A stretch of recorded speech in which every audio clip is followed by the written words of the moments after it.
ശ്രീമതി കലാരൂപ അദ്ദേഹത്തെ ജില്ലാ പ്രസിഡന്റാണ്. ഉദ്ഘാടനം നിർവഹിച്ച ഡോക്ടർ രഞ്ജു രാധാകൃഷ്ണൻ,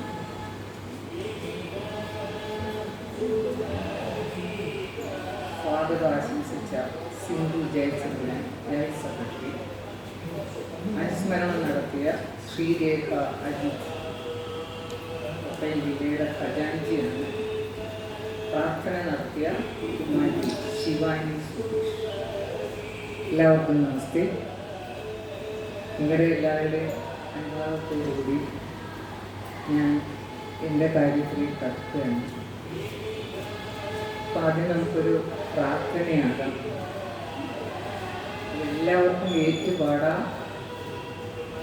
ഓം സഹനാവവതു ഓം സഹനാവവതു. ഉച്ചത്തിൽ പാടാം, നാണക്കേടില്ല, പ്രാർത്ഥനയാണ്. ഓം സഹനൗ പുനക്തു ഓം സഹനൗ ഭുനക്തു സഹവീര്യം കരവാവഹൈ സഹവീര്യം കരവാവഹൈ തേജസ്വിനാവധീതമസ്തു തേജസ്വിനാവധീതമസ്തു മാ വിദുഷാവഹൈ മാ വിദുഷാവഹൈ. ഓം ശാന്തി ശാന്തി ശാന്തി. ഓം ശാന്തി ശാന്തി ശാന്തി. നാം ഒരുമിച്ചൊരു കാര്യം ചെയ്യുമ്പോൾ പറഞ്ഞേ, നാം ഒരുമിച്ച് ഒരു കാര്യം ചെയ്യുമ്പോൾ ഉച്ചത്തിൽ പറഞ്ഞേ, നമുക്ക് നാണക്കേടൊന്നുമില്ല ഇതിനകത്ത്. നാം ഒരുമിച്ചൊരു കാര്യം ചെയ്യുമ്പോൾ നാം ഒരുമിച്ചൊരു കാര്യം ചെയ്യുമ്പോൾ അത് നല്ലതായി ഭവിക്കട്ടെ, നല്ലതായി ഭവിക്കട്ടെ, നല്ലതായി പോഷിക്കട്ടെ, നല്ലതായി പോഷിക്കട്ടെ, നല്ല തേജസ് ഉണ്ടാകട്ടെ, നല്ല തേജസ് ഉണ്ടാവട്ടെ. നാം തമ്മിൽ ഒരിക്കലും കലഹിക്കാതിരിക്കട്ടെ. നാം തമ്മിൽ ഒരിക്കലും കലഹിക്കാതിരിക്കട്ടെ. അതല്ലേ നമുക്ക് വേണ്ടുന്നത്. നമ്മൾ ശാന്തി പറഞ്ഞല്ലോ. അപ്പോൾ നമുക്ക് വേണ്ടുന്നത് നമ്മൾ തമ്മിൽ കലഹിക്കാതിരിക്കും. കലഹം ഇല്ലാതിരിക്കുമ്പോഴാണ് ശാന്തി ഉണ്ടാകുന്നത്. ഇപ്പം നമ്മളിപ്പം ഇവിടെ നിന്ന് മകളായിക്യവേദിയുടെ ജില്ലാ കൺവെൻഷനാണ് നടക്കുന്നത്. കോട്ടയത്തെ സംബന്ധിച്ച് പറഞ്ഞാൽ നല്ലൊരു പ്രവർത്തന മണ്ഡലം ഉള്ള ഒരു സ്ഥലമാണ്. എന്താണോ കാലാവസ്ഥ കൊണ്ടായിരിക്കാം, എന്തുകൊണ്ടോ വളരെ സൃഷ്ടിച്ച ഒരു സഭയാണ്. സദസ്സുണ്ടെങ്കിലേ കാതികന് കഥാപ്രസംഗം പറയാൻ പറ്റുകയുള്ളൂ. അപ്പം ഉള്ള സദസ്സ് വെച്ച് ഒക്കുന്ന രീതിയിലൊക്കെ നമുക്ക് സംസാരിക്കാം. നമുക്കൊരു ചർച്ച പോലെ തന്നെ നമ്മുടെ പ്രഭാഷണം മുഖ്യ പ്രഭാഷണം എന്ന് പറഞ്ഞാൽ പ്രഭാഷണമൊന്നുമല്ല, സംഘടനയുടെ കാര്യങ്ങളാണ് പറയുന്നത്. മകളായിക്യവേദി ഇപ്പം രൂപം കൊണ്ടിട്ട് 11 വർഷക്കാലമാവും. എല്ലാവർക്കും അറിയാം, മകളായിക്യവേദി പ്രവർത്തിക്കുന്ന എല്ലാവർക്കും അറിയാം. അപ്പം മകളായിക്യവേദി ലക്ഷ്യമിടുന്നത് സാമൂഹ്യ മുന്നേറ്റത്തിന് സ്ത്രീ ശക്തി എന്നൊരാശയമാണ്. സാമൂഹ്യ മുന്നേറ്റത്തിന് സ്ത്രീ ശക്തി ഉണ്ടെങ്കിലേ സാധിക്കുകയുള്ളൂ എന്ന് ഈ വർത്തമാന കാലത്തിലൂടെ നമുക്ക് മനസ്സിലാക്കാൻ സാധിക്കുന്നുണ്ട്. ഇപ്പോഴും നടന്നു വരുന്ന അതാണ്. കാരണം ഇപ്പം അടുത്ത സമയത്ത് സംഭവിച്ചുകൊണ്ടിരിക്കുന്ന വിഷയമെടുത്താലും അതിലെല്ലാം സ്ത്രീ വിഷയമാണ്. സ്ത്രീ വിഷയം എന്ന് പറഞ്ഞാൽ സിനിമാ മേഖലയിൽ നമ്മൾ ആരാധിച്ചു കൊണ്ടിരുന്ന പല സ്വർണ്ണ ബിംബങ്ങളും ഉടഞ്ഞു വീഴുന്ന കാഴ്ചയാണ് നമുക്ക് കാണാൻ സാധിക്കും. ഒരു ഞെട്ടലോടെ കാണാൻ സാധിക്കും. അതുപോലെ തന്നെ ബംഗാളിലെ കൽക്കത്തയിലെ ഒരു യുവ ഡോക്ടർ, ഒന്ന് ആലോചിച്ച് നോക്കൂ, ഒരാൾ ഡോക്ടർ ആവുക എന്ന് പറഞ്ഞാൽ എത്രമാത്രം കഷ്ടപ്പെട്ട് ആ കുട്ടിയുടെ ഊണും ഉറക്കവും സന്തോഷവും എല്ലാം കളഞ്ഞ് എപ്പോഴും പഠനമെന്ന് ഭക്ഷണം പോലും ശരിക്കും കഴിക്കാതെ ഒരു കുട്ടി PG വരെ എത്തുക എന്ന് പറഞ്ഞാൽ, എൻ്റെ 2 കൊച്ചുമക്കൾ ഡോക്ടേഴ്സാണ്. അവരുടെ പഠനമെല്ലാം ഞാൻ കണ്ടതാണ്. അത് കഴിഞ്ഞാൽ എൻ്റെ മകൾ ഡോക്ടറാണ്, മരുമകൻ ഡോക്ടറാണ്, മകൻ ഡോക്ടറാണ്. അപ്പോൾ ഇവരുടെ എല്ലാം ജീവിതത്തിനകത്തൂടെ കടന്നു വന്ന ഒരാളായതുകൊണ്ട് ഒരു ഡോക്ടർ, നമ്മളെല്ലാവരും പറയും ഒരു ഡോക്ടറല്ലേ, അയാൾക്ക് പൈസ വാങ്ങിക്കുന്ന കണ്ടില്ലേ. പക്ഷേ അവർ കഷ്ടപ്പെട്ട കാലം ഓർത്താൽ നമുക്ക് അവരെ ഒന്നും പറയാൻ തോന്നത്തില്ല. ഈശ്വരൻ കഴിഞ്ഞ അടുത്ത ആൾ ഡോക്ടർ.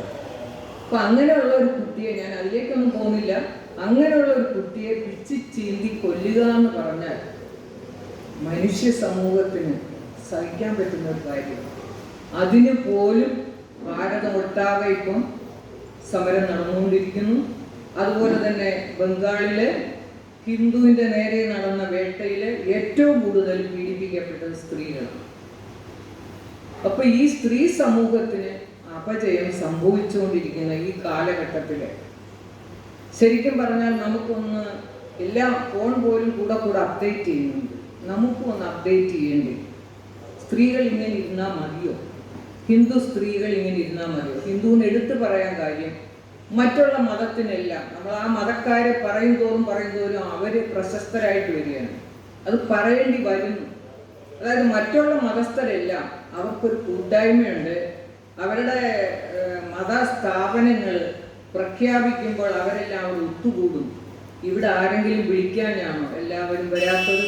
ഇതിൻ്റെ ഭാരവാഹികൾ എല്ലാവരെയും നിരന്തരം ഫോൺ ചെയ്യുകയും നേരിൽ കണ്ട് വിളിക്കുകയും ഒക്കെ ചെയ്തിട്ടാണ് ഇവിടെ എല്ലാവരും ഇത്രയും പേരെങ്കിലും പങ്കെടുത്തത്. എനിക്കറിയാം, ഞാൻ കൊല്ലം ജില്ലയുടെ ജില്ലാ കൺവെൻഷൻ ഇന്ന് തന്നെയാണ് നടക്കുന്നത്. ഞാൻ ഇന്നലെ രാത്രി 11 മണി വരെ വിളിച്ച ആളുകളെ തന്നെ പിന്നെയും വിളിക്കുക. എന്താണ് ഈ ഹിന്ദു സ്ത്രീകൾക്ക് പറ്റിയ അപജയം എന്ന് എനിക്ക് മനസ്സിലാവുന്നില്ല. അവരുടെ വിചാരം ഞാൻ സുരക്ഷിതയാണല്ലോ, ഞാൻ എന്തിനാണ് പിന്നെ സമൂഹത്തിന് വേണ്ടി ഇറങ്ങിത്തിരിക്കുന്നത്? അത് ആരെങ്കിലുമൊക്കെ ഇറങ്ങി തിരിച്ച് ചെയ്തോളും. പക്ഷേ നമ്മുടെ പൂർവികർ എത്രയോ പേർ ജീവത്യാഗം ചെയ്തിട്ടാണ് നമ്മൾ ഇന്ന് പൊട്ടിട്ട് നമുക്ക് ഇഷ്ടമുള്ള ഒരു വസ്ത്രം ധരിച്ച് നമ്മൾ ഇവിടെ ഇരിക്കുന്നത്. നമ്മൾ ആദ്യം ചിന്തിക്കും. അവരെ കുറിച്ച് നമ്മൾ ഓർക്കാറുണ്ടോ? ഒരുപാട് മഹത് വ്യക്തിത്വങ്ങളാണ് അവരുടെ ജീവൻ ഉപേക്ഷിക്കേണ്ടി വന്നത്. എന്തിനാ? ഹിന്ദുവിൻ്റെ സംരക്ഷണത്തിന് വേണ്ടി. ഭാരതത്തിന് ഒരു സനാതന ധർമ്മമുണ്ട്. ആ സനാതന ധർമ്മം നിലനിർത്തിക്കൊണ്ട് പോകാൻ വേണ്ടി ഒരുപാട് ത്യാഗങ്ങൾ അനുഭവിച്ചവരാണ് മൺമറഞ്ഞു പോയത്. അവരെ ഓർക്കാൻ വേണ്ടിയെങ്കിലും നമ്മൾ തിന്ന് കുടിച്ച് നമ്മുടെ സുഖം മാത്രം നോക്കി അയൽക്കാരൻ എങ്ങനെയോ പൊക്കോട്ടെ, അവരെങ്ങനെയോ ജീവിച്ചോട്ടെ എന്നുള്ളൊരു ചിന്താഗതിയിലേക്ക് പോകാതെ, അതിന് നമുക്കിവിടെ ഹിന്ദു ഐക്യവേദിയുടെ പോഷക സംഘടനയായിട്ട് പ്രവർത്തിക്കുന്ന ടീച്ചർമാരെ കുറിച്ച് നമ്മുടെ സംഘടനയെ കുറിച്ച് അറിഞ്ഞൂടാന്ന് പറഞ്ഞു. അപ്പോൾ ഹിന്ദു ഐക്യവേദി 32 വർഷമായി ഹിന്ദു ഐക്യവേദി രൂപം കൊണ്ടിട്ട്, അപ്പോൾ അതിൻ്റെ അണ്ടറിൽ മഹിളകൾക്ക് വേണ്ടി, മഹിളകളെ സംരക്ഷിക്കുന്നതിന് വേണ്ടി, എവിടെ ഒരു മഹിള പീഡിപ്പിക്കപ്പെടുന്നോ ആ മഹിളയെ സംരക്ഷിക്കുന്നതിന് വേണ്ടി മാത്രമാണ്, സ്ത്രീ സമൂഹത്തിന് വേണ്ടി മാത്രമാണ് ഇങ്ങനെ മഹിളാ ഐക്യവേദി എന്നൊരു സംഘടന രൂപപ്പെട്ടത്. അതിലൂടെയാണ് എവിടെ നമ്മുടെ ഹിന്ദു സ്ത്രീകൾ പീഡിപ്പിക്കപ്പെടുന്നു, മറ്റു സ്ത്രീകൾ എന്ന ബാക്കിയുള്ളവരെ നമുക്ക് കൂട്ടിച്ചേർക്കേണ്ടെന്നല്ല പറയുന്നത്.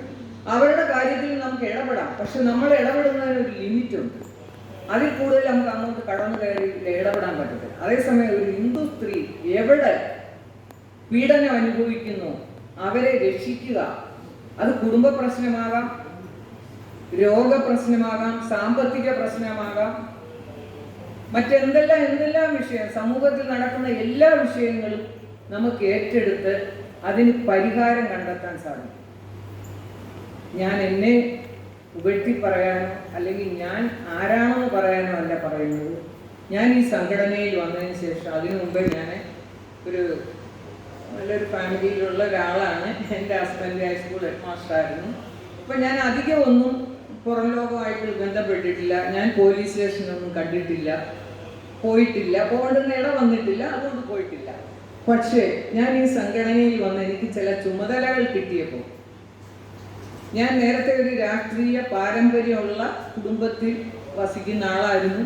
എങ്കിലും ഞാൻ ആ രാഷ്ട്രീയം എല്ലാം ഉപേക്ഷിച്ചിട്ട് എനിക്ക് എൻ്റെ സമൂഹത്തിന് വേണ്ടി, എൻ്റെ രാഷ്ട്രത്തിന് വേണ്ടി, സമൂഹം മീൻസ് രാഷ്ട്രത്തിന് വേണ്ടി, അതിൽ അധിവസിക്കുന്ന ജനങ്ങൾക്ക് വേണ്ടി എനിക്ക് എന്തെങ്കിലും ചെയ്തിട്ട് ഈ ഭൂമിയിൽ നിന്ന് പോകണമെന്ന് വിചാരിച്ചിട്ട് എൻ്റെ റിട്ടയർമെൻറ്റിന് ശേഷം ഞാൻ സ്വയമേ, എൻ്റെ ഭർത്താവ് മരിച്ചുപോയി, അപ്പം ഞാൻ സ്വയമേ തിരഞ്ഞെടുത്ത ഒരു വഴിയാണ് എൻ്റെ മകൻ സൈക്കോളജിസ്റ്റാണ്. അപ്പം നമുക്കറിയാമല്ലോ ഒറ്റപ്പെടലിൻ്റെ വേദന നമുക്ക് മനസ്സിലാവും. പെട്ടെന്നൊക്കെ ഒരാൾ 15 വർഷമായി മരിച്ചിട്ട് പെട്ടെന്ന് ഒരാൾ മരിക്കുമ്പോൾ നമുക്കുണ്ടാകുന്ന ഒറ്റപ്പെടലും വേദനയൊക്കെ നമുക്ക് മനസ്സിലാവും. അപ്പോൾ നമ്മൾ ഒരിടത്ത് ഒതുങ്ങിക്കൂടിയാൽ നമുക്കൊന്നുമേ പറ്റത്തില്ല. അങ്ങനെ ഇരിക്കുന്ന സമയത്ത് എൻ്റെ മകൻ തന്നെയാണ് എന്നോട് പറഞ്ഞത്, അമ്മയ്ക്ക് എന്ത് വഴി തിരഞ്ഞെടുക്കാൻ സാധിക്കുമോ അത് അമ്മ തിരഞ്ഞെടുക്കുക. അപ്പോൾ ഇവിടെ ഇരിക്കുന്ന ഇനി കുട്ടികൾ ഉണ്ടാവാനിരിക്കുന്ന അധികം പേര് ഇവിടെ ഇരിപ്പില്ല, കുട്ടികളുള്ളവരാണ് ഇവിടെ ഇരിക്കുന്നത്. എങ്കിലും അവരോടാണ് എനിക്ക് ഈ കാര്യം പറയാനുള്ളത്. നമ്മുടെ കുടുംബം, നമ്മുടെ കുട്ടികൾ എന്ന് പറഞ്ഞ് അതിലേക്ക് കടിച്ചു തൂങ്ങാതെ അവരെ സ്വതന്ത്രമായിട്ട് വിടുക. സ്വതന്ത്രമായിട്ട് വിട്ടിട്ട് നമുക്ക് ഈ സമൂഹത്തിന് വേണ്ടി എന്ത് ചെയ്യാൻ സാധിക്കും അത് നമ്മൾ ചെയ്യണം. അതിനൊരു സംഘടന വേണം. ഈ മഹിളാ ഐക്യവേദി ലക്ഷ്യം വെക്കുന്നതും അത് തന്നെയാണ്, മഹിളകളുടെ ഒരു കൂട്ടായ്മ. നമ്മൾ ആദ്യത്തെ പ്രാർത്ഥനയിൽ പറഞ്ഞു നമ്മൾ ഒന്നിച്ച് ചേരണം. ഒന്നിച്ച് ചേർന്നാലേ എന്തും ചെയ്യാൻ നമുക്ക് സാധിക്കും. ഒറ്റയ്ക്ക് ഒരാൾ ചെന്ന് ഇപ്പം കൊല്ലത്തൊരു കൊട്ടാരക്കര ഒരു വീട്ടമ്മ ഭർത്താവിനോട് പോലും പറയാതെ ഒരു പ്ലക്കാർഡ് എഴുതിക്കൊണ്ട് മന്ത്രിയുടെ കാറ് തടഞ്ഞു. ഭർത്താവ് അറിഞ്ഞാൽ ഭർത്താവ് വിടത്തില്ല, മക്കൾ അറിഞ്ഞാൽ മക്കൾ വിടാം. അവരെ പേര് കേസുണ്ടെങ്കിലും നിങ്ങൾ ആ ധൈര്യത്തെക്കുറിച്ച് ഒന്ന് ആലോചിച്ച് നോക്കൂ. ആ റോഡ് അവർക്ക് വേണ്ടി മാത്രമുള്ള, അവർ ഒരു സംഘടനയിലും പ്രവർത്തിക്കുന്നില്ല. അതാണ് അവരുടെ മനസ്സ്. അപ്പോൾ അവരുടെ പേര് കേസുണ്ട്, കേസായിക്കോട്ടെ, കേസ് വരെ എന്നെ കൊല്ലുന്നേ കൊന്നോട്ടെ, ഒരു സമൂഹത്തിന് വേണ്ടിയാണ് ഞാൻ ഇറങ്ങി തിരിച്ചത്.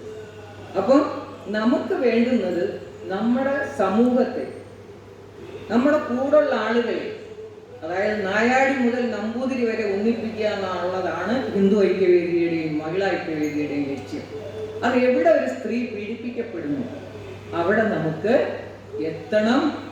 അതെങ്ങനെയാണ് എത്തുന്നതെന്ന് വെച്ചാൽ ഇവിടെ ഇരുന്ന് പറഞ്ഞിട്ട് അങ്ങോട്ട് പോയി ഓടിച്ചെന്ന് കണ്ടുപിടിക്കാനൊന്നും പറ്റത്തില്ല. അതിനാണ് നമ്മൾ താലൂക്ക് സമിതികളും പഞ്ചായത്ത് സമിതികളും ഒക്കെ ഉണ്ടാക്കുന്നത്. അപ്പം നമ്മുടെ താലൂക്കിൽ അല്ലെങ്കിൽ നമ്മുടെ പഞ്ചായത്ത് എന്ന് പറഞ്ഞാൽ കുറച്ച് സ്ഥലമല്ലേ കിടക്കുള്ളൂ, ഒരു 10-20 വാർഡേ കിടക്കും. അതിനകത്ത് എവിടെയെങ്കിലും ഒരു പ്രശ്നം ഉണ്ടായാൽ ആ പഞ്ചായത്തിന് ഒരു ഭരണസാരഥ്യമുണ്ട്. അവരിൽ ആരെങ്കിലും നമ്മളെ ചൂണ്ടിക്കാണിച്ചു തരുന്നു, ഇന്ന സ്ഥലത്ത് ഇന്ന പ്രശ്നമുണ്ട്, അവിടെ ഇടപെടണമെന്ന് പറഞ്ഞാൽ ഉറപ്പായിട്ടും നമ്മൾ കൂട്ടായിട്ട്, ഒറ്റയ്ക്ക് ഒരാൾ ഒന്നിനും പോകരുത്. ഒറ്റയ്ക്ക് പോയി നമ്മൾ എങ്ങും ജയിക്കത്തില്ല. അപ്പം സീതാദേവി രാവണനോട് പറഞ്ഞു, നിന്നെ ഞാനൊരു പുൽക്കൊടിയുടെ വിലയായിട്ടേ കൽപ്പിക്കുന്നുള്ളൂ. സീതാദേവിക്ക് അത് പറയാം. എന്താ, ശ്രീരാമനും ഹനുമാനും മറ്റ് എല്ലാ ഭടന്മാരും പുറകിലുള്ളപ്പോൾ സീതാദേവിക്ക് ധൈര്യമായിട്ടിരുന്ന് അത് പറയാൻ സാധിക്കും. രാവണനെ ഞാനൊരു പുൽക്കൊടിയുടെ വിലയെ കൽപ്പിക്കുന്നുള്ളതെന്ന് സീതാദേവി ധൈര്യപൂർവ്വം പറഞ്ഞു. നമുക്ക് പറയാൻ പറ്റുമോ? പറയാം, ഉത്തരം പറയാം. നമുക്ക് പറ്റുമോ? നമുക്ക് ഒറ്റയ്ക്കിരുന്ന് പറയാൻ പറ്റുമോ? പറഞ്ഞത് എന്തായിരിക്കും നമ്മുടെ അവസ്ഥ? നമ്മളെ ഒരു തല്ലിക്കൊന്ന് മറ്റു മാർഗങ്ങളൊക്കെ ഉപയോഗിച്ചിട്ട് നമ്മളെ നശിപ്പിച്ചു. അതേസമയം കൂട്ടായിട്ട് ഇപ്പോൾ 10-20 അമ്മമാർ ചേർന്ന് ഒരുത്തൻ നമ്മളെ ഉപദ്രവിക്കാൻ വരുന്നു, അല്ലെങ്കിൽ ഒരുത്തം ഉപദ്രവിക്കാൻ വന്നപ്പോൾ നമ്മൾ ഒറ്റയ്ക്കേ ഉള്ളെങ്കിൽ അങ്ങനെ ഓടി രക്ഷപ്പെട്ടിട്ട് പിന്നെ 10-20 പേരെയും കൂട്ടിച്ചെല്ലുമ്പോൾ ഞങ്ങൾ മഹിളാ ഐക്യവേദി എന്നുള്ളൊരു സംഘടനയാണ് എന്ന് പറഞ്ഞാൽ തീർച്ചയായിട്ടും ചിരിമുട്ടൻ. കാരണം മഹിളാ ഐക്യവേദിയുടെ ശക്തിയായിട്ട് ഹിന്ദു ഐക്യവേദി ഉണ്ട്. നമുക്കൊരു പ്രശ്നം വന്നാൽ അവരെ സംഘടിപ്പിച്ചാൽ തീർച്ചയായിട്ടും അവർ നമ്മോടൊപ്പം വന്ന് നമ്മുടെ പ്രശ്നങ്ങൾ, അങ്ങനെ ഒരുപാട് പ്രശ്നം, ഞാൻ മുമ്പേ പറഞ്ഞത്, ഞാൻ പോലീസ് സ്റ്റേഷനുകളിൽ പോയിട്ടുണ്ട്. ഞാൻ പോയിട്ടില്ല, ഞാൻ കണ്ടിട്ടില്ല. ഉണ്ണിത്താൻ സാറിൻ്റെ വൈഫാണോ വരുന്നതെന്ന് അവിടുത്തെ ഒരു SI എന്നോട് ചോദിക്കുമ്പോൾ ഞാൻ സത്യം പറഞ്ഞാൽ ചൂളിപ്പോയി. ഉണ്ണിത്താൻ സാറിൻ്റെ വൈഫ് പോലീസ് സ്റ്റേഷനിൽ കയറി അടക്കുന്ന കാര്യമുണ്ടോ എന്ന് ആണ് എനിക്ക് ആദ്യം തോന്നുന്നത്. അപ്പോഴേ ഞാൻ പറഞ്ഞു. അപ്പോഴേ ഞാൻ പറഞ്ഞു, സാറേ ഞാൻ എൻ്റെ കാര്യത്തിന് വന്നതല്ല, എൻ്റെ അടുത്ത വീട്ടിൽ ഒരു വലിയ പ്രശ്നമുണ്ട്, ആ കുടുംബം ആത്മഹത്യയുടെ വക്കിലാണ്, ആ കുട്ടി ആത്മഹത്യ ചെയ്യുമെന്ന് എന്നോട് പറഞ്ഞപ്പോൾ ഞാൻ പറഞ്ഞു ആത്മഹത്യ ചെയ്യരുത്, ഞാനങ്ങ് വരട്ടെ. അപ്പം ഞാൻ പാലായി നിൽക്കുമ്പോഴാണ് എന്നെ വിളിച്ചു പറയുന്നത്, ഞാനങ്ങ് വരട്ടെ, വന്നിട്ട് നമുക്കതിന് പരിഹാരം ഉണ്ടാക്കാമെന്ന് പറഞ്ഞു. അതിന് ചെന്ന് തന്നെ ഞാൻ പോലീസ് സ്റ്റേഷനിൽ കൊണ്ടുപോയി. അത് ആ കഥയിലേക്ക് പോകുന്നില്ല. അങ്ങനെ ഞാൻ പോലീസ് സ്റ്റേഷനിൽ പോയിട്ടുണ്ട്. പിന്നെ പല തർക്കങ്ങളും പറഞ്ഞു തീർക്കാൻ പോയിട്ടുണ്ട്. ഇതെല്ലാം ഞാനെന്നുള്ള ഒരു വ്യക്തിയല്ല, ഞാനൊരു സംഘടനയുടെ നേതൃനിരയിലുള്ള ഒരാളെന്നുള്ള നിലയ്ക്കാണ് ഞാൻ പോയത്. അങ്ങനെ ഓരോരുത്തർക്കും, ഇവിടെ ഇരിക്കുന്ന ഓരോരുത്തർക്കും എന്നെക്കാട്ടി കഴിവുള്ളവരാണ്. അവർ വിചാരിച്ചാൽ ഞാൻ സംഘടനയുടെ ഒരു ഭാഗമാണ് എന്ന് ചിന്തിച്ചുകൊണ്ട് അവർ വിചാരിച്ചാൽ തീർച്ചയായിട്ടും നിങ്ങൾക്ക് ആ പ്രശ്നങ്ങളിലെല്ലാം നേരിടാൻ സാധിക്കും അത് നിങ്ങൾ മനസ്സാലൊന്ന് ആലോചിച്ച് നോക്കൂ. എങ്ങനെ നമ്മുടെ പ്രദേശത്തെ എങ്ങനെ കൂട്ടായ്മ, ഇപ്പൊ എല്ലാ രാഷ്ട്രീയക്കാരും കാണും. ചില രാഷ്ട്രീയക്കാർക്ക് നമ്മൾ പറയുന്നതൊന്നും പിടിക്കത്തില്ല, അത് വേറെ വിഷയം. നമ്മൾ അതിലേക്ക് ചിന്തിക്കുക വേണ്ട. നമ്മോടൊപ്പം എനിക്കൊരു ഫ്രണ്ട് കാണും എൻ്റെ പ്രദേശത്ത്, 1 2 അതിൽ കൂടുതലോ ഫ്രണ്ട്സ് കാണും. അവരോട് പറയുന്നു നമുക്കിങ്ങനെ ഇരുന്നാൽ മതിയോ? നമ്മൾ പല ഭീഷണിയിലൂടെയും കടന്നു പോവുക. സ്ത്രീക്ക് ഒരു വിലയില്ല, സ്ത്രീയുടെ മാനത്തിനൊരു വിലയില്ല, അങ്ങനെ ഒരു അവസ്ഥയിലേക്ക് പോയിരിക്കുക. ആ ബംഗാളിൽ തന്നെ നടന്ന സംഭവങ്ങൾ പത്രത്തിൽ വായിച്ചിട്ടുണ്ടെങ്കിൽ നമുക്ക് അത് ഞെട്ടാത്ത ആരും വായിക്കത്തില്ല. അത്ര കണ്ട് നിഷ്ഠൂരമായിട്ടാണ് ഇപ്പം ഹിന്ദു സ്ത്രീകളുടെ നേരിൽ നടന്നത്. ഹിന്ദു പുരുഷനല്ലെന്ന് കണ്ട ഒരാളെ പരിശോധിച്ചിട്ട് അത് ഹിന്ദു അല്ലെന്ന് മനസ്സിലാക്കിയിട്ട് കെട്ടിത്തൂക്കിയിട്ട് അടിച്ചു കൊല്ലുകയാണ് ഉണ്ടായത്. അത്ര നീചമായിട്ട് ഹിന്ദുവിനെ വേർതിരിച്ച് അവർ കാണുന്നു. നമുക്കും വേർതിരിച്ച് കാണണമെന്ന് ഹിന്ദുവിനൊരു സംസ്കാരമുണ്ട്. സത്യവും ധർമ്മവും ശാന്തിയും പ്രേമവും അഹിംസയും എല്ലാം ഉൾക്കൊണ്ടുകൊണ്ടുള്ള ഒരു സംസ്കാരമുണ്ട്. അപ്പോൾ ഹിന്ദുവിന് അത് ചെയ്യാൻ തോന്നത്തില്ല, ഒരാളെയും കൊല്ലാൻ തോന്നത്തില്ല. കെട്ടിത്തൂക്കി അവൻ ഹിന്ദു ആണോ മുസ്ലിം ആണോ എന്ന് പരിശോധിച്ചിട്ട് കൊല്ലാൻ തോന്നത്തില്ല. പക്ഷെ അവർക്കത് തോന്നുന്നു. അവരുടെ മതം അവരെ അങ്ങനെയാണ് പഠിപ്പിക്കുന്നത്. നമ്മുടെ മതം നമ്മളെ പഠിപ്പിക്കുന്ന അതല്ല. നമ്മളെല്ലാവരെയും സ്നേഹിക്കുക, ബഹുമാനിക്കുക, എല്ലാവരെയും കൂട്ടി നിർത്തുക എന്നൊക്കെയുള്ളതാണ് നമ്മൾ ചിന്തിക്കുന്നത്. അപ്പം നമ്മൾക്കൊരു ദയയുള്ള മനസ്സാണ് ഹിന്ദു സംസ്കാരത്തിലുള്ളത്. അപ്പം ആ ഹിന്ദു സംസ്കാരത്തിൽ നമ്മൾ ഇപ്പം തന്നെ പഞ്ചതല പ്രവർത്തനം എന്നും പറഞ്ഞ് കുമാരി സംഗമം ഇപ്പം നടത്തപ്പെടുകയുണ്ടായി. അതിൻ്റെ ഒരു ഭാഗമാണ് കുമാരി സംഗമം. നമ്മളൊന്ന് ആലോചിച്ച് നോക്കിയാൽ നല്ലൊരു വിജയമായിരുന്നു. ധാരാളം കുട്ടികൾ അതിൽ പങ്കെടുക്കുകയുണ്ടായി. അത്രയും കുട്ടികൾ വന്നപ്പം അത്രയും മാതാവും പിതാവും ഇല്ലാതെ അത്രയും കുട്ടികൾ അവിടെ വരത്തില്ലല്ലോ. ഈ മാതാപിതാക്കൾ എവിടെ പോയി? കുട്ടികൾ വന്നു. ഈ സംഘടനയിലേക്ക് എന്തുകൊണ്ട് ഈ മാതാവിനും പിതാവിനും ഒക്കെ വന്നുകൂടാ? നമ്മുടെ ഒരു സ്ഥിതിവിശേഷം എന്ന് പറഞ്ഞാൽ ഹിന്ദു സ്ത്രീകൾ ഇന്നും അടുക്കളയിൽ തറച്ചിട്ടിരിക്കുന്ന ഒരു അടുക്കളയുടെ ഒരു ഉപകരണമായിട്ട് മാറിയിരിക്കുക. ആ അടുക്കളയുടെ ഉപകരണം മാറിയിട്ട് നമുക്ക് മനുഷ്യജന്മം തന്നു. ഇന്ന് ഞങ്ങളുടെ കൊല്ലം ജില്ലയുടെ കൺവെൻഷൻ ഉദ്ഘാടനം ചെയ്യുന്ന ഒരു ഡോക്ടർ, ഹോമിയോ ഡോക്ടറാണ്.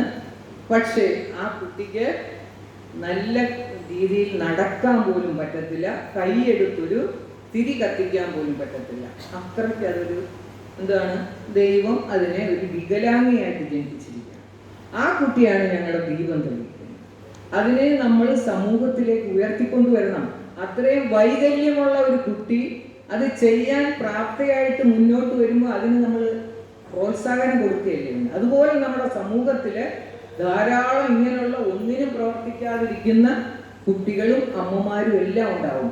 നമ്മൾ സമ്പർക്കത്തിലൂടെ നമുക്ക് അവരെ കണ്ടുപിടിക്കാൻ സാധിക്കും. എൻ്റെ വീട്ടിലോട്ട് വന്ന് പറയുമോ, എൻ്റെ വീടിനടുത്താണ്, എൻ്റെ വീട്ടിൽ ഇന്ന പ്രശ്നമുണ്ട്, നിങ്ങൾ അങ്ങോട്ട് വരണം, ഒരാളും ഒന്നും പറയത്തില്ല.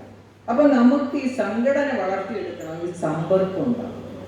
ഈ സമ്പർക്കത്തിന് വേണ്ടി തന്നെയാണ് ഈ പഞ്ചതല പ്രവർത്തനത്തിൽ കുമാരി സമിതിയുണ്ട്. അതുപോലെ തന്നെ കോളനി സമ്പർക്കമുണ്ട്. കോളനി എന്ന് പറഞ്ഞാൽ ഒരു പ്രത്യേകം രൂപപ്പെട്ട, അതെല്ലാവർക്കും അറിയാം, കോളനി എന്താണെന്നറിയാം. അവിടെ ഒരു കൂട്ടരങ്ങ് താമസിക്കുകയാണ്. അവരെ ശരിക്കും പറഞ്ഞാൽ രാഷ്ട്രീയക്കാരൊന്ന് ചൂഷണം ചെയ്തുകൊണ്ടിരിക്കുക. അവർക്കൊന്നുമേ അറിയത്തില്ല, ലോകം എന്താണെന്ന് പോലും അറിയത്തില്ല. അവർ വിദ്യാഭ്യാസപരമായിട്ട് അവരെ ഉയർത്തപ്പെടുന്നില്ല. അവർക്ക് കിട്ടുന്ന ആനുകൂല്യങ്ങളൊന്നും വാങ്ങിച്ചു കൊടുക്കുന്നില്ല. ഈ മഹിളാ ഐക്യവേദി എന്നുള്ളൊരു സംഘടന ആ നാട്ടിൻപുറത്ത് പ്രവർത്തിക്കുകയാണെങ്കിൽ അവർക്ക് ആ പ്രദേശത്തുള്ള കോളനി എവിടാന്ന് ആ പ്രദേശത്തുള്ളവർക്ക് അറിയാം.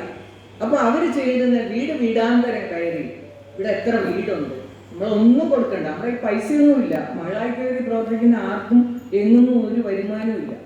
നമ്മൾ ഓരോരുത്തരും നമ്മുടെ കയ്യിലെ പൈസ മുടക്കിയാണ് നമ്മൾ സഞ്ചരിക്കുന്നതായാലും നമ്മൾ സ്വയം സേവകരാണ്. അപ്പം നമ്മൾ ചെയ്യുന്ന അവിടെ പോയിട്ട് നിങ്ങൾക്ക് ഗവൺമെന്റിൽ നിന്ന് എന്തൊക്കെ ആനുകൂല്യം കിട്ടാനുണ്ട്, എന്തെങ്കിലും കിട്ടുന്നുണ്ടോ? ഞാൻ ആര്യങ്കാവ് ഒരു കോളനി പോയപ്പോൾ അവിടെ പഠിക്കുന്ന പിള്ളേർക്ക് ലംസം ഗ്രാൻഡ്, അങ്ങനെയാണോ ടീച്ചറെ പറയുന്നത്? ലംസം ഗ്രാൻഡ് എന്ന് പറഞ്ഞൊരു ഗ്രാൻഡ് ഉണ്ട്. കുറെ പാസ്ബുക്കുകൾ ആ വീടുകളിൽ ഇരിപ്പുണ്ട്. ആ കുട്ടികളുടെ പാസ്ബുക്കിൽ ഒന്നും പഠിച്ചിട്ടില്ല. ആ ക്ലാസ് എങ്ങോട്ട് പോയി?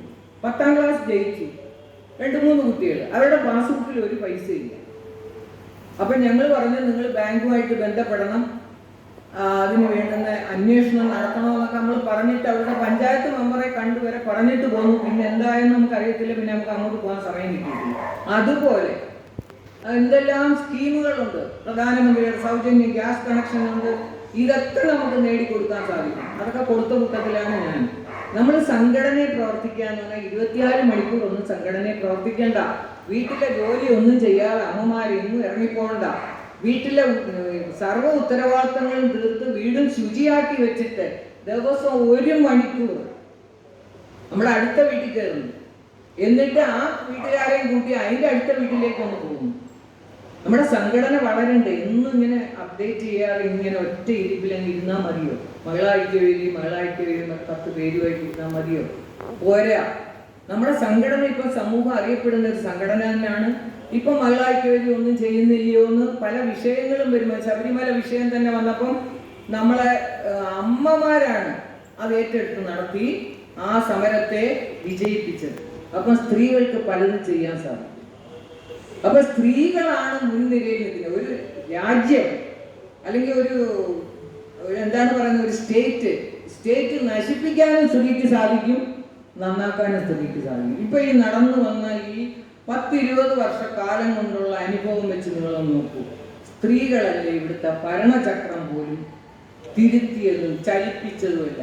ഞാൻ ആ കഥയിലേക്കൊന്നും പോകുന്നില്ല, രാഷ്ട്രീയത്തിലേക്ക് ഒന്നും പോകുന്നില്ല. അതൊക്കെ വ്യക്തമായിട്ട് നമുക്ക് പറയാൻ അറിയാം. പക്ഷെ അതിലേക്ക് ഞാൻ പോകുന്നില്ല. സ്ത്രീയല്ലേ, അപ്പൊ സ്ത്രീക്ക് സാമർഥ്യമുണ്ടോ ഇല്ലയോ? എല്ലാ സ്ത്രീകളും ഭയങ്കര സാമർഥ്യമുള്ളവരും കഴിവുള്ളവരും.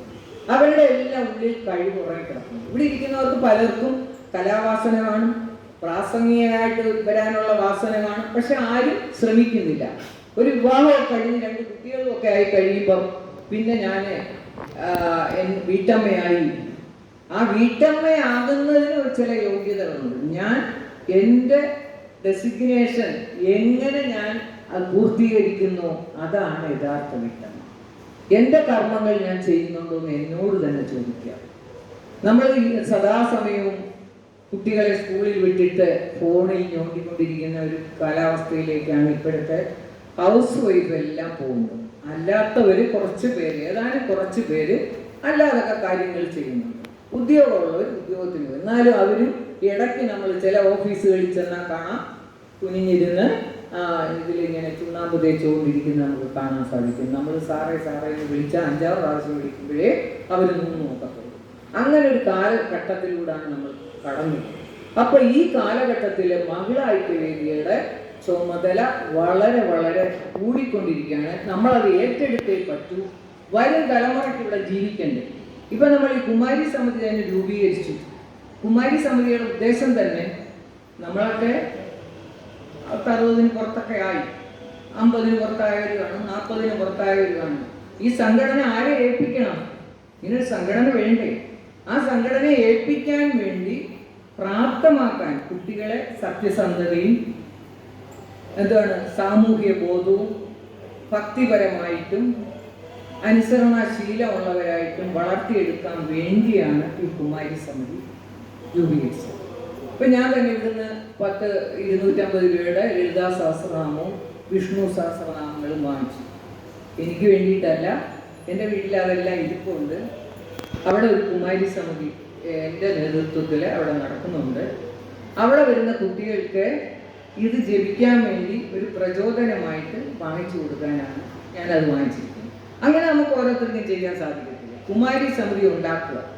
നമ്മുടെ പ്രദേശത്ത് ഒരു കുമാരി സമിതി. ഞാൻ ആദ്യം തുടങ്ങുന്ന ഒരു കുട്ടിയാണ് നമ്മൾ.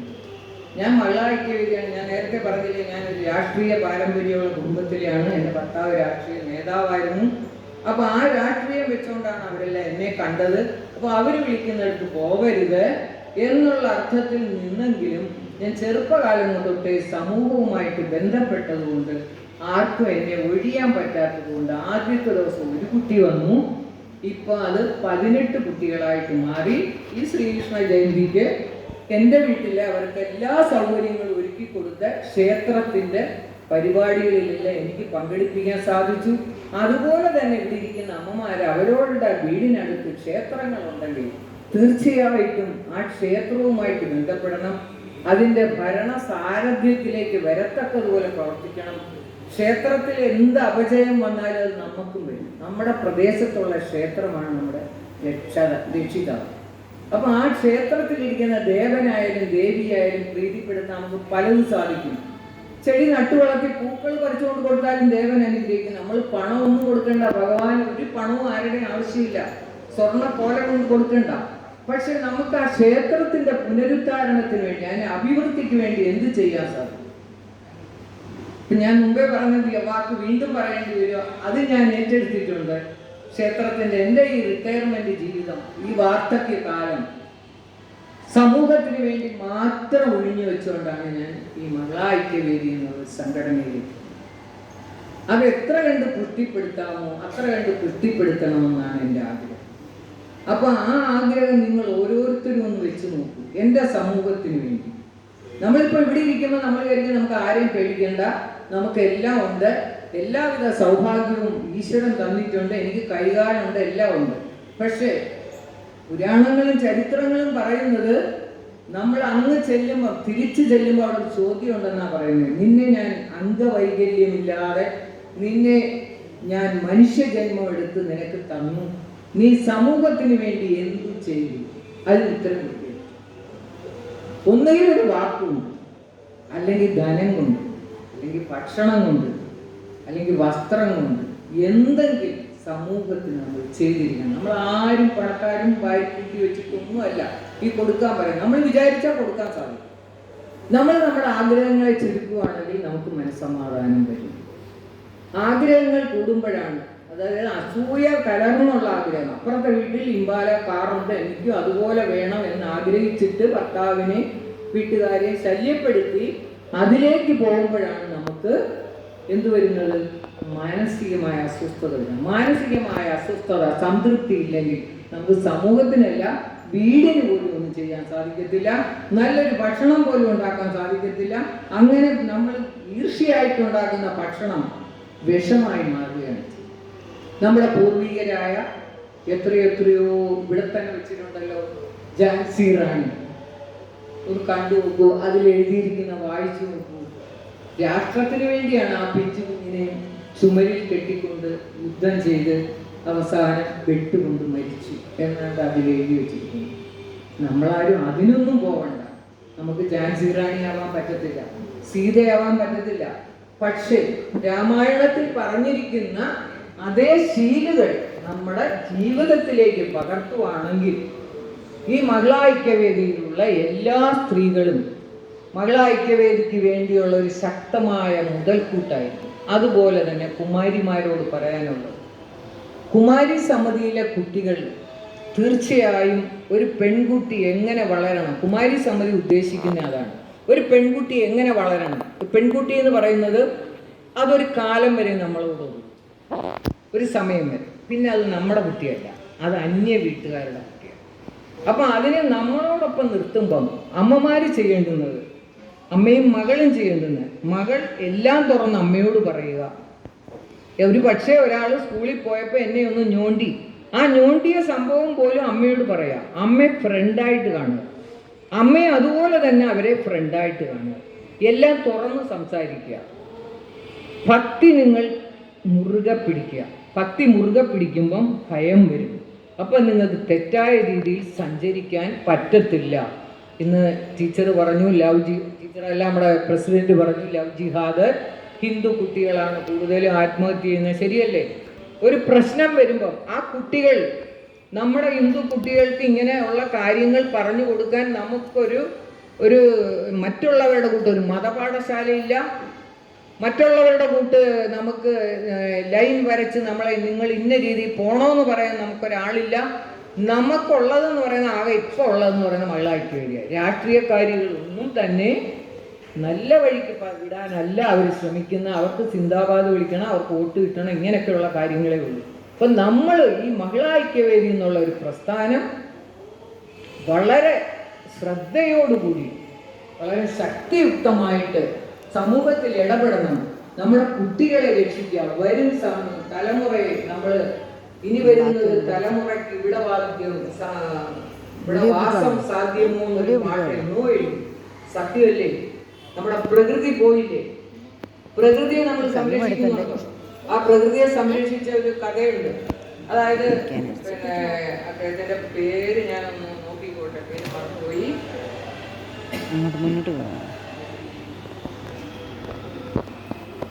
മുന്നോട്ട് കയറും.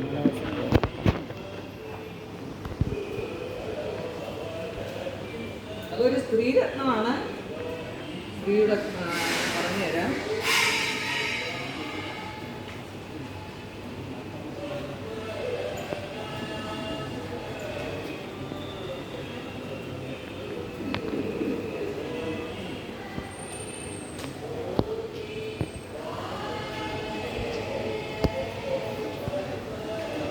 അമൃതാദേവി എന്ന് പറയുന്ന ഒരു സ്ത്രീയും അവിടെ മഹാരാഷ്ട്രയിൽ ഒരു വൃക്ഷം ഉണ്ടായിരുന്നു, ജലസംഭരണിയും, അതായത് നൈട്രജൻ പോലുള്ള കാര്യങ്ങളെല്ലാം ഉൽപ്പാദിപ്പിച്ച് അവിടെ ഈർപ്പം ഉണ്ടാക്കി കൊടുത്ത് എല്ലാവർക്കും ജലം കിട്ടുന്ന ഒരു വൃക്ഷം ഉണ്ടായിരുന്നു.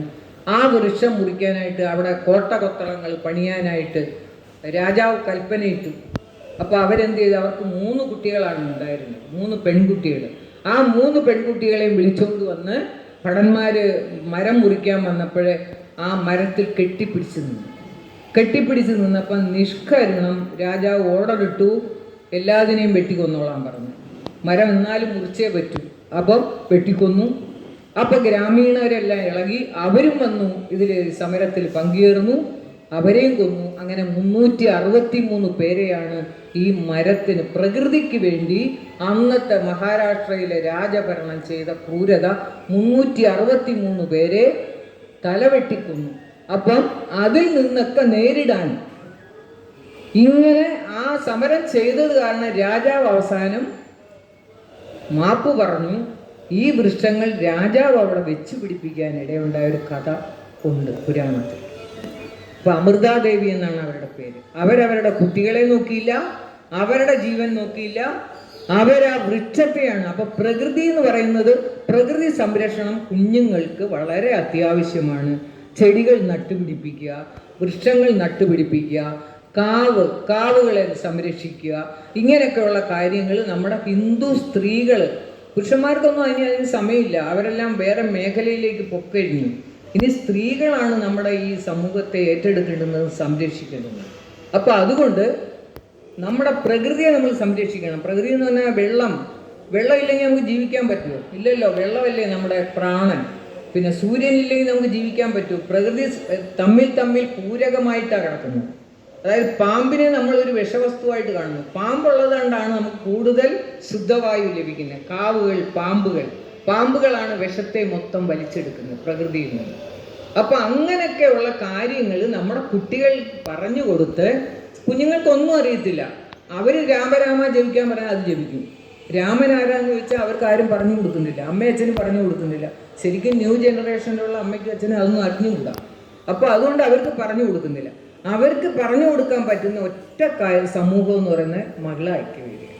മഹിളാ ഐക്യവേദിയിൽ ഇതുപോലെ കുറച്ച് ഏജൊക്കെ ആയ മക്കളും അതിൻ്റെ മക്കളുമായവർ സ്വന്തം വീടിനെ ഒന്ന് അകറ്റി നിർത്തിയിട്ട്, അങ്ങ് സമ്പൂർണ്ണം വിടണമെന്നൊന്നും ഞാൻ പറയുന്നില്ല, അത് അവരവരുടെ ജീവിത രീതി അനുസരിക്കും, ഒന്ന് അകറ്റി നിർത്തിയിട്ട്. ഇപ്പം ടീച്ചറൊക്കെ ഏതാണ്ട് റിട്ടയർമെൻറ്റ് ജീവിതമാണ് രണ്ടുപേരും. അവരൊക്കെ വിചാരിച്ചാൽ എത്രയെത്ര കുട്ടികൾക്ക് എത്രയെത്ര നല്ല കാര്യങ്ങൾ പറഞ്ഞു കൊടുക്കാൻ സാധിക്കും. ഞാൻ ടീച്ചറല്ലായിരുന്നു, ഞാൻ ഒരു പോസ്റ്റ് മിസ്ട്രസ് ആയിരുന്നു. എങ്കിലും ഞാൻ എപ്പോഴും എൻ്റെ അച്ഛനെയും അമ്മയാണ് ഓർക്കുന്നത്. എനിക്ക് ജന്മം തന്ന എൻ്റെ അച്ഛനെയും അമ്മയും ഞാൻ 100 പുണ്യം ശതകോടി പ്രണാമമാണ് പറയുന്നത്. കാരണം എനിക്ക് ഇങ്ങനെ ഒരു മാനസികാവസ്ഥ തന്നല്ലോ, ഈ സംഘടനയ്ക്ക് വേണ്ടി പ്രവർത്തിക്കാൻ. അല്ലെങ്കിൽ ഈ അമ്മമാരുടെ കൂട്ടായ്മയെ പോലെ എനിക്ക് വേണമെങ്കിൽ പേപ്പറും വായിച്ച് പെൻഷനും വായിച്ച് പേപ്പറും വായിച്ച് സുഖമായിട്ട് വീട്ടിൽ ഇരിക്കാൻ എന്നെ ആരും ഒന്നും പറയത്തൊന്നുമില്ല. പക്ഷെ ഞാൻ വീടും ഒന്നും ശ്രദ്ധിക്കുന്നില്ല. ഞാൻ മക്കളെ കൂടെ താമസിക്കാനും പോയില്ല. ഞാൻ ഒറ്റയ്ക്ക് താമസിച്ചുകൊണ്ട്, ഒരു സഹായിയും വെച്ച് ഒറ്റയ്ക്ക് താമസിച്ചുകൊണ്ട്, എനിക്കിഷ്ടമുള്ളപ്പം എനിക്ക് സംഘടനയ്ക്ക് വേണ്ടി പ്രവർത്തിക്കണം. അവിടെ പോയി ആ അമ്മയെ കണ്ടാൽ നമ്മുടെ സംഘടനയിലേക്ക് ഒരാളെ കിട്ടും എന്നുള്ള രീതിയിൽ നമ്മൾ പ്രവർത്തിക്കുക. അല്ലാതെ അത് ഫുൾ ടൈം പോകണമെന്ന്, എന്നെപ്പോലെ ഫുൾ ടൈം പോകാൻ നിങ്ങൾക്ക് പറ്റുമെന്ന് തോന്നുന്നില്ല. എനിക്കിപ്പോൾ എല്ലാം കഴിഞ്ഞു, മക്കൾ കല്യാണവും കഴിച്ചു, അതുകൊണ്ട് എനിക്ക് പറ്റുമായിരിക്കും. അതുകൊണ്ട് നമ്മൾ ചെയ്യേണ്ടുന്ന കാര്യം എന്ന് പറഞ്ഞാൽ സംഘടനയ്ക്ക് വേണ്ടി ഒരു സംഘടന ഉണ്ടായി അത് പുഷ്ടിപ്പെട്ടു വന്ന് നമ്മുടെ രാഷ്ട്രത്തെ സംരക്ഷിക്കാൻ നമ്മുടെ കൊച്ചു കുട്ടികളെ, വരും തലമുറയെ പ്രാപ്തരാക്കണം എന്നാണ് എനിക്ക് ഏറ്റവും അത്യാവശ്യമായിട്ട് പറയാനുള്ളത്. അതുപോലെ തന്നെ കോളനി സമ്പർക്കം, അവരുടെ കഷ്ടതകൾ നമ്മൾ അറിഞ്ഞിട്ട് നമ്മൾ കൂട്ടായ്മയായിട്ട് വിചാരിച്ചപ്പോൾ നമ്മളൊരു കൂട്ടം ഉണ്ടെങ്കിൽ ആൾക്കൊരു 20 രൂപ വെച്ചെടുത്താലും ഒരു വീട്ടിൽ ഒരു തേയിലയും പഞ്ചസാരയും കൊണ്ടുചെന്ന് നമുക്ക് ഒരു കാപ്പി ഇട്ട് അവരെ കൂടി ഇരുന്ന് നമുക്ക് കുടിക്കാൻ സാധിക്കും. നമ്മൾ പണ്ട് കുറച്ച് അയിത്തമൊക്കെ ഉണ്ടായിരുന്നു, ഇല്ലെന്നൊന്നും ഞാൻ പറയുന്നില്ല, അത് ഇപ്പോഴും നിലനിൽക്കുന്ന സ്ഥലങ്ങളുണ്ട്. പക്ഷെ അയിത്തങ്ങളെയൊക്കെ മാറ്റിക്കൊണ്ട് അവരും നമ്മോടൊപ്പം ഉള്ളവരാണ്, അവരും നമ്മളെപ്പോലാണ്, നമ്മളോടൊപ്പം അവരും ഉയർന്നു വരണമെന്ന് വിചാരിച്ച് ആ കോളനി സമ്പർക്കങ്ങൾ നമ്മൾ ഉണ്ടാക്കുക. മഹിളാ ഐക്യവേദിക്ക് എൻ്റെ സമയം തീർന്നെന്നാണ് എനിക്ക് തോന്നുന്നത് അല്ലേ ഉദ്ഘാടകര്? സമയം തീർന്നോ? 12 മണിയായി. അപ്പം നമുക്ക് ചെയ്യാനുള്ള ഏറ്റവും പ്രധാനപ്പെട്ട കാര്യം ഈ സ്ത്രീ വിഷയം ആഞ്ഞടിക്കുന്ന ഈ സമയത്ത് പ്രകൃതിയെക്കുറിച്ചും ഒക്കെ ഞാൻ പറഞ്ഞില്ലേ. പിന്നെ നമുക്ക് ആരോഗ്യം ഉണ്ടെങ്കിൽ നമുക്ക് എല്ലാത്തിനും പോകാൻ പറ്റൂ. രോഗം വന്നു കഴിഞ്ഞാൽ നമുക്ക് ഒന്നിനും പോകാൻ പറ്റത്തില്ല. ഞാൻ ഇച്ചിരി സംഘടന മാറി പറയുകയാണ്. അതായത് നമുക്ക് രോഗം വരാതിരിക്കുന്ന, രോഗം വരുന്നത് എവിടുന്നാണെന്ന് പറഞ്ഞാൽ ഭക്ഷണത്തിൽ നിന്നാണ് രോഗം വരുന്നത്. മനസ്സിലായി? ആണോ? ഭക്ഷണത്തിൽ നിന്നാണോ രോഗം വരുന്നത്? മനസ്സിന്റെ അവസ്ഥ എന്താണ്? ഞാൻ പറഞ്ഞില്ലേ, നമ്മൾ അത്യാഗ്രഹം എടുക്കരുത്. അത്യാഗ്രഹം, അമിതമായ ആഗ്രഹം ഒന്നിനും കൊടുക്കരുത്. നമ്മൾ ഇന്ന് പ്രസന്റ് ടെൻസിൽ ജീവിക്കുക. ഇന്ന് ഞാൻ ജീവിക്കുന്നു, ഇന്ന് എനിക്ക് സമാധാനമുണ്ട്. ഞാൻ രാവിലെ പിള്ളേർക്കുള്ളത് അല്ലെങ്കിൽ വീട്ടുകാർക്കുള്ളതൊക്കെ ചെയ്തു, അല്ലെങ്കിൽ കാപ്പി ഉണ്ടാക്കി, ചോറുണ്ടാക്കി. നാളെ എൻ്റെ അല്ല. ഇപ്പം ഞാൻ ഇവിടെ ഇരിക്കുന്നു, ഞാൻ നാളെ തിരിച്ച് എൻ്റെ വീട്ടിലെത്തുമെന്ന് എനിക്ക് ഉറപ്പൊന്നുമില്ല. അപ്പം നമ്മൾ സന്തോഷമായിരിക്കുക, എപ്പോഴും സന്തോഷമായിരിക്കുക. സന്തോഷം വരണമെങ്കിൽ ആഗ്രഹം ഉപേക്ഷിക്കണം. പിന്നെ ഭക്ഷണം എന്ന് പറയുന്നത് ചെറിയ കാര്യം കൂടെ, ഞാൻ ഇത്രയും പേരിരിക്കുന്നതുകൊണ്ട് ഞാൻ പറയാം, നമ്മൾ അതിലെ 5 വെളുത്ത സാധനങ്ങൾ ഉപേക്ഷിക്കുകയാണെങ്കിൽ നമ്മുടെ രോഗം വളരെ കുറഞ്ഞിരിക്കും. പറയാമോ ആർക്കെങ്കിലും?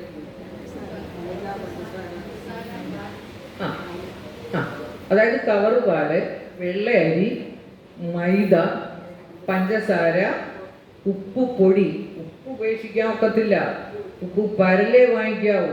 അതുകൊണ്ട് ഞാൻ സംഘടന വിട്ട് പറയുവാണ് അമ്മമാരോടുള്ള. അത് ഞാൻ സംഘടനാക്കാരൊന്നും കേൾക്കേണ്ട, അമ്മമാരോട് പറഞ്ഞതാ.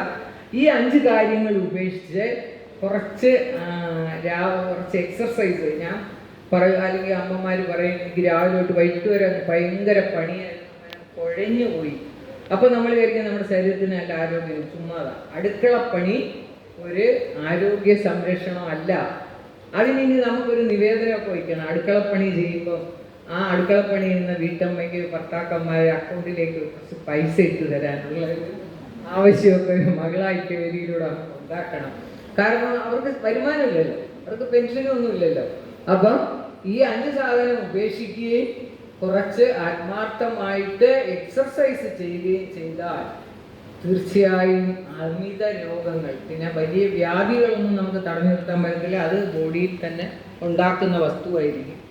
അപ്പോൾ അതുകൊണ്ട് നമുക്കുള്ള ആവശ്യം എന്ന് പറയുന്നത് ഈ സംഘടന വളർത്തിക്കൊണ്ടുപോകാൻ അവരവരുടെ പ്രദേശത്ത് ഓരോരുത്തരും 1 മണിക്കൂർ ഇറങ്ങി പ്രവർത്തിച്ച് ഒരു 4 അമ്മമാരെ വീതം ഒരു മാസം കൊണ്ട് 4 അമ്മയെ കണ്ടുപിടിച്ചാലും അങ്ങനെ കണ്ടുപിടിക്കാമെങ്കിൽ ഈ ശക്തി അടുത്ത പ്രാവശ്യം ജില്ലാ കൺവെൻഷൻ നടക്കുമ്പോൾ ഈ ഹാള് നിറഞ്ഞ ആൾ വരത്തക്കതുപോലെ നമുക്ക് പ്രവർത്തിക്കാൻ സാധിക്കത്തില്ല എന്ന് പറയരുത്. കാരണം നമ്മൾ ആരെയും പിന്നെ ഒന്ന് ചെന്ന് കണ്ടു പോന്നു, പിന്നെ പോന്നില്ല, അതുപോരാ. പിന്നെ അവരുമായിട്ട് കോണ്ടാക്ട്സ് ഉണ്ടായിക്കൊണ്ടിരിക്കണം. അവരുടെ സുഖ ദുഃഖങ്ങളിൽ നമ്മൾ അന്വേഷണങ്ങൾ നടത്തണം. നമ്മളും അവരോടൊപ്പം ഉണ്ട് എന്നുള്ളൊരു മനോഭാവം അവർ വളർത്തിക്കൊടുക്കണം.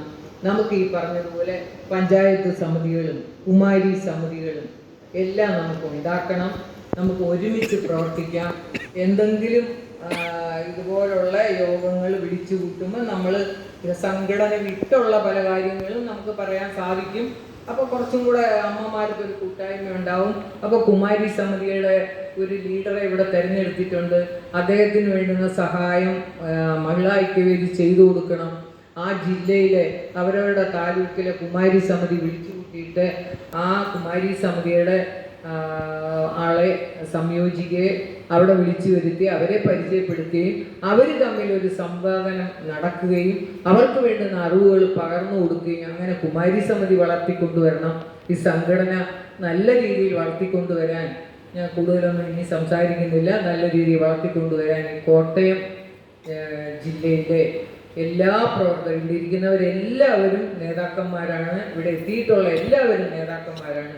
എല്ലാ പ്രവർത്തകർക്കും സാധിക്കട്ടെ എന്ന് മാത്രം പ്രാർത്ഥിച്ചുകൊണ്ട് ഞാൻ നിർത്തുന്നു. നമസ്തേ. വന്ദേ ഭാരത്.